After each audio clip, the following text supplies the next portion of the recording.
riding. For God's sake, the four horsemen have been riding for 10,000 damn years. But most of them never really grasp the meaning of the word apocalypse.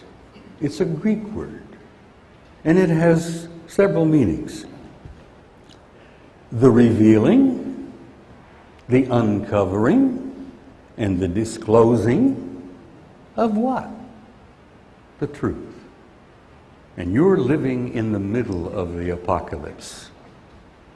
You've been living in it for the last 10 to 20 years, and you're going to be living in it for another 20 or 30 years. The revealing, the uncovering, and the disclosing is taking place. As you sit here and as you breathe, it is taking place now. But I got into this little tangle with Greer and Bassett. I respect them both. They're decent guys. I've known Stephen Greer for years. They keep hammering away. They have these conferences in Washington, and they keep prodding the Congress, and they keep prodding the government. And you've got to have a committee, you've got to reveal this material, you've got to tell the American people the truth, blah, blah, blah. And the government, pardon me, but they give them that middle finger, you know, in the air. Excuse me, ladies, I'm sorry, that's rather rude, but the government does that to Greer and Bassett. And they go back and they say, well, maybe next week, maybe next month.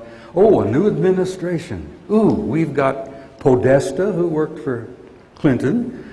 We've got Panetta, who worked for Clinton. And we got a young president who I believe is honest and transparent and is going to tell us the truth. I said to Bassett and Greer, don't hold your breath, guys. It ain't going to happen. That new president ain't going to put that on his plate, not if he can avoid it. Because he's not going to get the whole story right now. He's got so damn much piled up outside of his Oval Office, he can hardly get in and out of it. And you all know the story on that. Now, who's the other Stephen? Ah, young man in Hollywood. Spielberg. Now, where does he fit into this thing? Well, when I was asked about disclosure, is it going to happen? And I say no, yes, yes, no, no, yes. And everybody's saying, what the hell is he talking about? Disclosure has been underway for some time. Steven Spielberg made a bunch of movies. He made E.T., which I think most of you have probably seen. That was for the kids. He made another one called The Close Encounters of the Third Kind, and that was for the big guys. And then he made a television series called Taken, which was dynamite. And tell me, and I've got this from sources that I trust, that he's got two separate programs in the mill, another movie and perhaps another TV series that he's working on, that they're going to come up with hopefully in the next few years. Now these movies, as they come out, affect people. There's not a one of you here in the audience that wasn't, affected by E.T. It was cute. It was a kid's story, really. And I think there's not a one of you who wasn't touched at the closing scene of Close Encounters of the Third Kind, when the guys piled aboard that ship and off it went. And then Taken, which I think ran for a number of weeks. I can't remember how many episodes it was. 20? Good God, yes. Well, that's a major program. It was powerful, well written, and dynamite. And it had so much classified material in it that most people, I don't think, ever realized that they were looking at classified material. And then there was another guy out in Hollywood who I got to know. A number of years ago, I was honored to be invited to be a speaker at the Mensa Regional Conference in Orange County. And I was honored to be invited, and I went and spoke to the Mensa crowd. And the guest of honor at that particular regional conference was a dude with the name of Chris Carter. He was the producer director of the X-Files, as most of you know. After presentations and all, and drinks, you know, I got him aside, and we're standing there sipping away. Fruit juice, of course. Pulled him over and I says, "Chris, you've got to level with me." I says, "I've been watching your program here now for some time. I think it had been underway for about 6 years at that time." And I said, "It's impressive. Some of your stories are dynamite. Some of your stories aren't worth powder to blow them away. But it's a pretty decent series." But I says, "I want to ask you something. There are 3 incidents, 3 episodes of your X-Files that I happen to know are highly classified government secrets." And I've been on the inside. I knew these things to be classified. And here they are, I'm seeing on the X-Files, for God's sake. And I says, "How the hell do you guys do that?" He says, "I've got some great writers." And I said, "Bullshit, nonsense, poppycock, you know. What is it, the old British ancestors? Balderdash." I said, "You can't tell me that your writers have come up with classified material that they've dramatized that are right on and are still classified."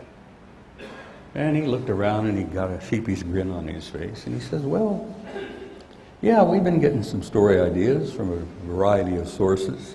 I said, "Where?" And he said, "Well, I can't really say, but we've been getting some promotional ideas from different people."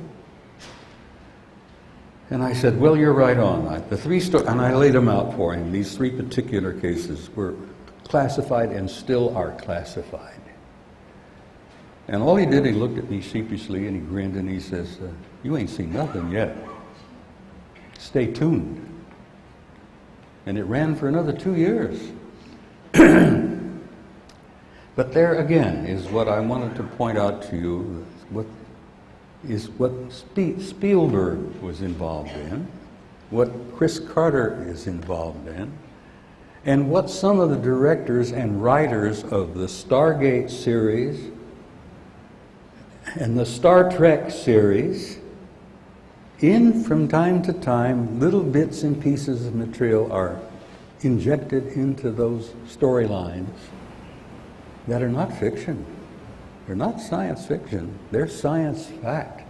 But they're introduced in such a way that you don't know it, you don't recognize it. It hits you at what's known as the subliminal level.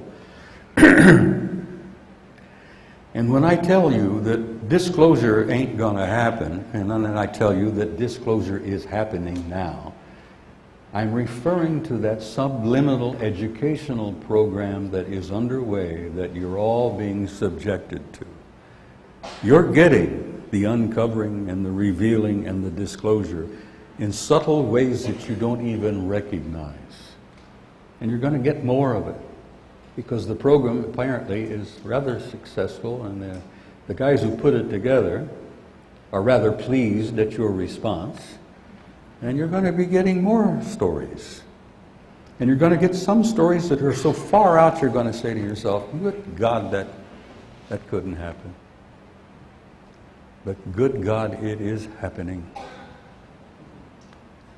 Ben Rich, before he retired from Lockheed Martin, made some comments to a number of people there, California. We're in California. Forgive me. I'm from Arizona. I baked my gourd in Phoenix for the last 6 to 8 months, and I lose it sometimes.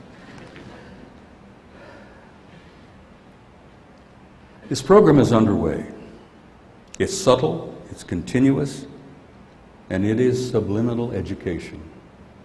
And it's affecting you. It's affecting everybody. And you're going to see more of it. They did it in the Stargate series. They did it in Star Trek. Kirk, Jean-Luc Picard, and the rest of them from the Enterprise. They slip little bits and pieces in from time to time where you think, "Ooh, isn't that exciting? Isn't that way out?" Guys, it's not that way out. Ben Rich said before he retired, he says, "We're 100 years ahead of establishment science."